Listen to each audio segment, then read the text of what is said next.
Hola, me da mucho gusto saludarlos este sábado, em, en este segundo webinar que les he preparado con mucho gusto, y que tiene que ver con la mejor manera para hacer nuestro análisis de información. Estamos nosotros en la etapa en la que ya hemos aplicado, ya hemos seleccionado un instrumento para obtener y recabar información. Y ahora la gran pregunta aquí es, ¿qué hacemos con la información que hemos obtenido de la aplicación de este instrumento? ¿De acuerdo? Entonces, proyecto esta breve presentación que desde luego van a encontrar ustedes en su curso en Blackboard y ahí mismo van a encontrar la liga para este segundo webinar. Entonces, la presentación se llama Análisis de datos de investigación, o sea, estamos aquí para conversar sobre qué voy a hacer, porque la información, desde mi punto de vista, da poder. Y busqué una frase que concordara un poco con esta percepción mía del manejo de información, porque el poder que nos da la información es el poder hacer, el poder tomar decisiones y finalmente generar acciones. Recordemos que la metodología que estamos utilizando es la de investigación-acción y esto implica que podamos accionar el cambio, ¿sí? De una situación problemática, de una situación em, en relación a la escuela, en relación a mi práctica docente y qué pueda yo hacer, qué puedo yo hacer para modificar y para transformarla. Entonces, pues obviamente la información nos da poder y lo que queremos es que de los instrumentos que hemos seleccionado, pues sepamos exactamente cómo utilizarla, porque si no sabemos utilizarla, no nos empoderamos. Haciendo un acerca de lo que hemos venido haciendo, nosotros seleccionamos un instrumento para poder recolectar esta información. Recordemos un poquito que las sugerencias o más bien los tipos de instrumento que debemos utilizar para la metodología de investigación-acción serían en todo caso la observación, la cual trae múltiples herramientas para poder llevar a cabo la observación y la observación tiene como finalidad desde luego captar de forma sistemática y a través de la vista el fenómeno el cual queremos transformar. La recopilación documental es la recuperación, análisis crítica o interpretación de datos. Así es de que también era como esta forma de utilizar como técnica. Y la entrevista, que propicia el diálogo entre el entrevistado y el entrevistador, y dijimos que había dos formas de entrevistar, una entrevista estructurada y una entrevista no estructurada, que se da como más bien como tipo plática. La entrevista estructurada pues nos va dando algunas preguntas que nos pueden servir como de pauta para poder guiar la entrevista hacia y encauzarla, ¿no? ¿Qué significa analizar datos? Analizar datos de investigación significa tener la capacidad de reducir los datos a una historia y esta historia nos va a facilitar la interpretación para poder obtener esta información que necesitamos. Les recuerdo que el proceso de pensamiento que tiene que ver con el análisis, la síntesis y la evaluación tiene que ver con pensamiento de orden superior. Cuando nos referimos al pensamiento de orden superior, estamos refiriéndonos concretamente a nuestra capacidad de pensamiento crítico. Entonces, en resumen, ¿qué procesos de pensamiento intervienen en el pensamiento crítico? La capacidad de análisis, la capacidad de síntesis y la capacidad de evaluación. Cuando yo digo evaluación, es que yo puedo emitir un juicio de valor, ¿de acuerdo? En relación a esta información. ¿Cuál es el propósito de analizar? El propósito es describir y resumir los datos. Ajá. Y obviamente identificar cuáles son estas variables y la relación que existe. Les recuerdo que también aquí en investigación-acción categorizamos. Si ustedes recuerdan, ya vimos una tabla que nos permite, a partir de nuestros objetivos generales, establecer algunas categorías y esas mismas categorías nos dan palabras clave que nos pueden ayudar a encontrar a la infraestructura y los autores teóricos que nos permitan elaborar nuestro marco teórico. Y obviamente comparar estas variables o categorías, identificar la diferencia y pronosticar resultados. O sea, el pronóstico de los resultados siempre tiene que ser con base en esta comparación de estas variables, porque finalmente cuando yo elaboro el proceso de pensamiento de comparar, estoy estableciendo semejanzas y diferencias. Y cuando yo mentalmente hago semejanzas y diferencias, forzosamente eso me tiene que llevar a sacar conclusiones. Y dentro de la conclusión, por supuesto, puede estar la deducción o el pronóstico. ¿Cómo se hace un análisis? Pues la parte fundamental de esto es la habilidad para organizar datos. Hay muchas estrategias que nos llevan a organizar los datos. Pueden ser, no sé, como utilizar técnicas de fichas, utilizar mapas conceptuales. Ustedes inclusive pueden utilizar la jerarquización de la información a través de un mapeo conceptual donde ustedes pueden ir clasificando y guardando información de manera organizada. Creo que en este proceso de organización de datos tiene mucho que ver cómo nosotros tenemos la habilidad de estructurar la información aquí adentro. Y esto nos va a ayudar a tener un mejor manejo. Luego, ya que organicé, tengo que reducirlos, o sea, tengo que hacer una síntesis y cómo puedo hacer esta reducción de datos. Obviamente es integrar y categorizar de modo que lo que yo encuentre repetitivo, o sea, que lo pueda identificar como un patrón que se repite, lo pueda yo relacionar fácilmente con mi problema de origen, con mi planteamiento original. Entonces, ¿qué hago? Yo organizo y acomodo la información utilizando la estrategia que yo más haya practicado o que mejor me parezca. Resumo de manera que pueda yo sintetizar lo más importante, identificando desde luego patrones y repeticiones que me ayuden a identificar y vincular esa información con mi problema de origen. ¿De acuerdo? Aquí les pongo una liga que me encontré yo no la he utilizado, les soy honesta, yo no he utilizado este software, pero en mi búsqueda encontré que hay un software para recolectar datos y transcribir información.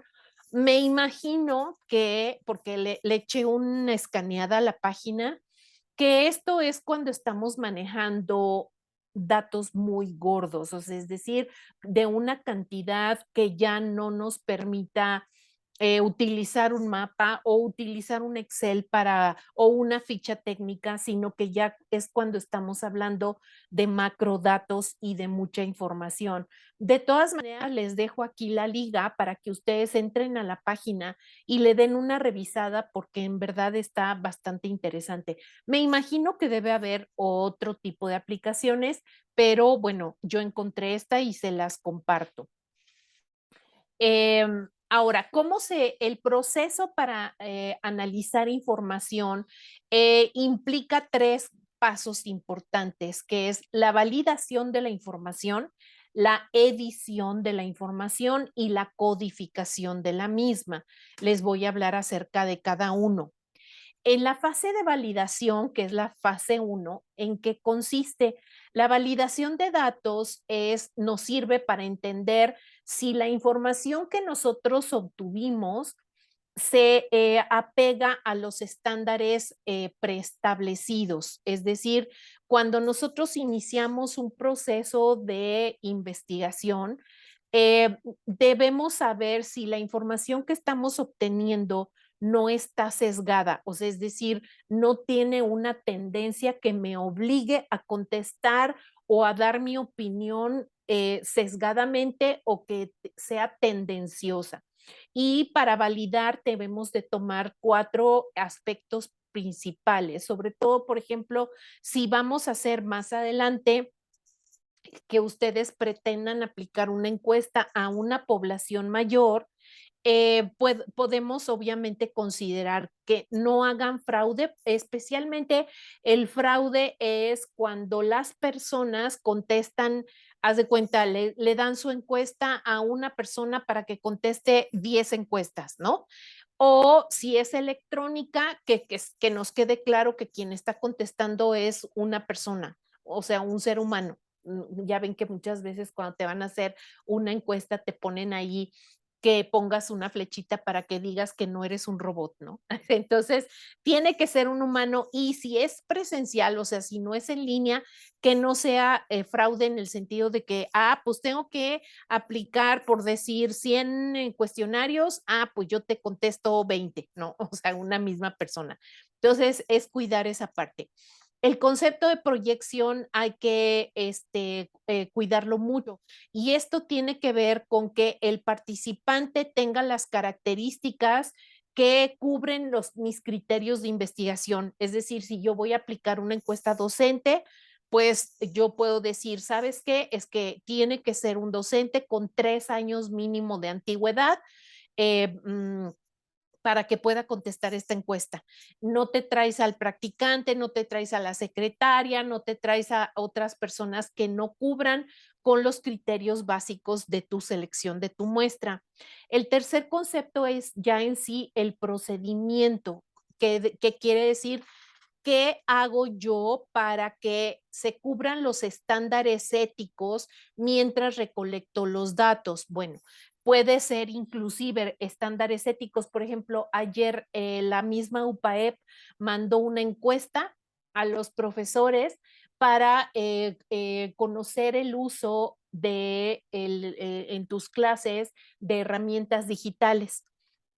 Entonces, antes de aplicar la encuesta, te ponen el objetivo, ¿no? El objetivo de esta encuesta es conocer la opinión de los docentes de la UPAEP en relación a su conocimiento y de las herramientas y la empleabilidad de las herramientas digitales, ¿no? Para sus clases. Y te llevan al mismo tiempo cuando dices acepto, le das clic y te lleva a un espacio para, ¿cómo se llama? Cuando tú das autorización y sabes que los datos tuyos van a ser manejados de manera ética y profesional. Entonces ahí tú ya das clic y entonces sí ya se viene la encuesta como tal, ¿de acuerdo? Entonces ese es el procedimiento. Y luego hay otro factor importante que hay que tomar en cuenta que se llama exhaustividad. ¿A qué se refiere la exhaustividad? La exhaustividad es cuando yo me aseguro que si voy a aplicar 100 encuestas o 100 entrevistas o 50 cuestionarios, que sean los 50, o sea, que no sean 49, que no sean 45 y me faltan 5, que sea exactamente el número de personas que yo voy a aplicar y que cada una de las encuestas esté completa. Si los reactivos son 10, que hayan contestado 10. Inclusive cuando lo haces electrónico, ya ves que te marcan con un asterisco en rojo y te ponen obligatorio. Es decir, que si te saltaste esa pregunta, luego el programa te lleva a que rectifiques y que contestes esa pregunta, si no, no puedes avanzar. Ok, la fase 2 es la edición de datos. Ajá. Esto se refiere mucho cuando vuelvo a insistir al volumen de nuestros datos y puede ser que ese volumen, esa muestra venga con muchos errores, porque a veces los encuestados rellenan algunos campos de forma incorrecta u omiten accidentalmente información.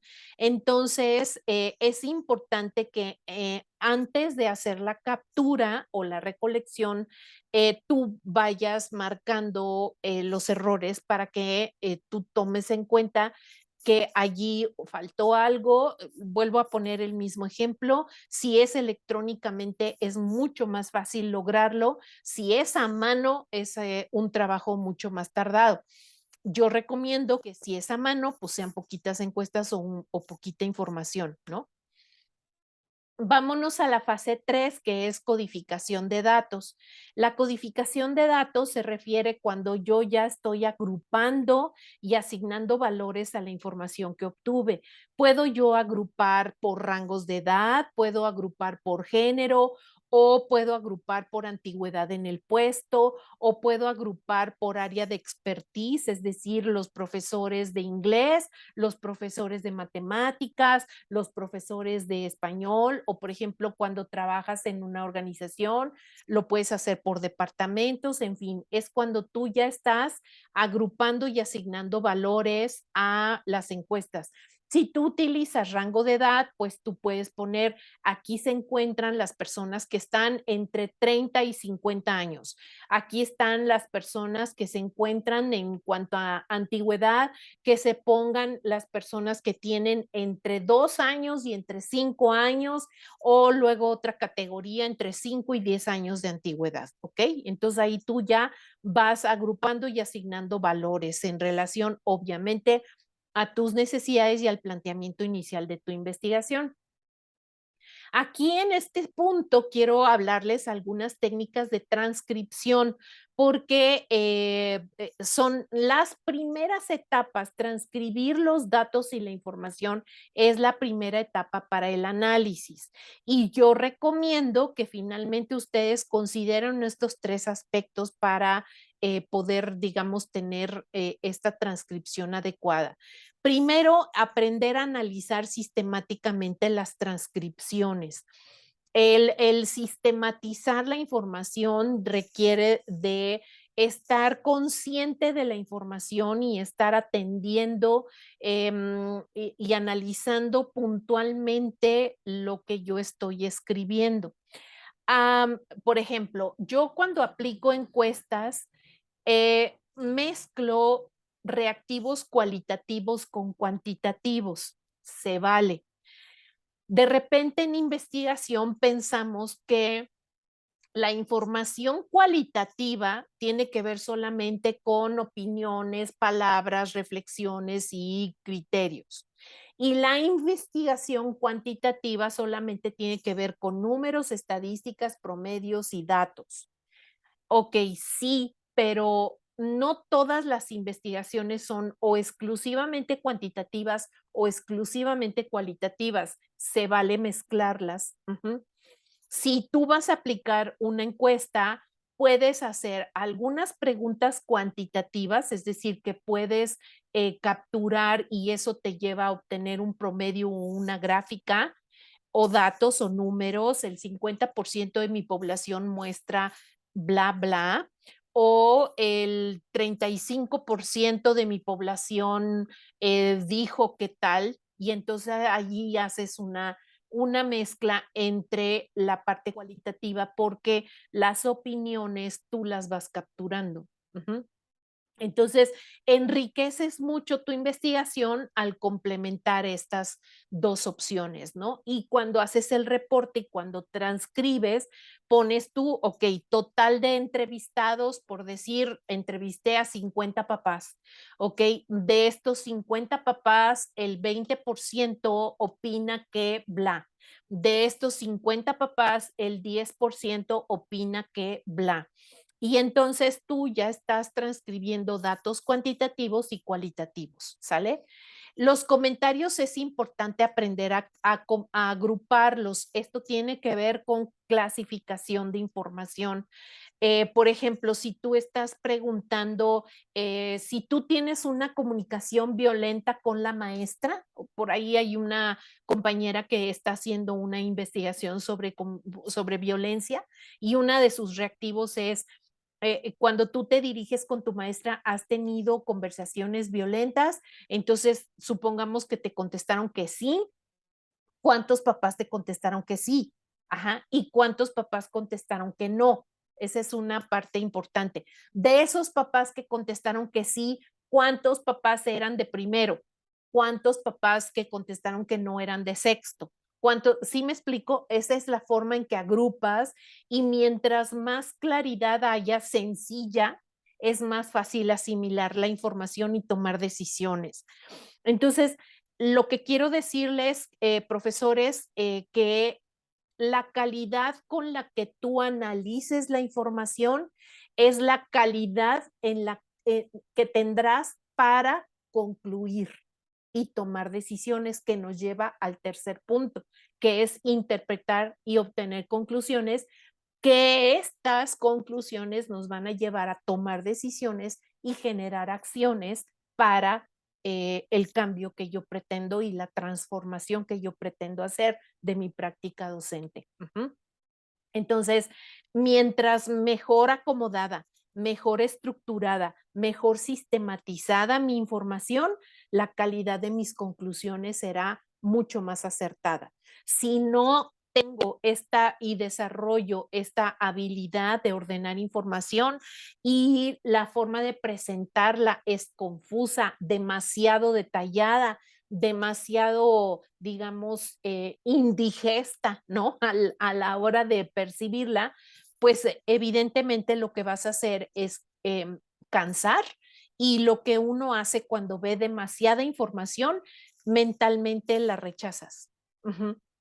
Mentalmente cuando a ti te hacen una presentación y hay demasiada información, tú rechazas eso porque es demasiado que asimilar, ¿de acuerdo? Entonces, pues básicamente esto es un poco de lo que yo quiero transmitirles, no se abrumen y seleccionen el camino más sencillo, porque si ustedes sienten que están complicados en cuanto al análisis de su problemática, seguramente lo van a transmitir también complicado y lo van a hacer muy complicado. Tienen que disfrutar de lo que hacen, ¿de acuerdo?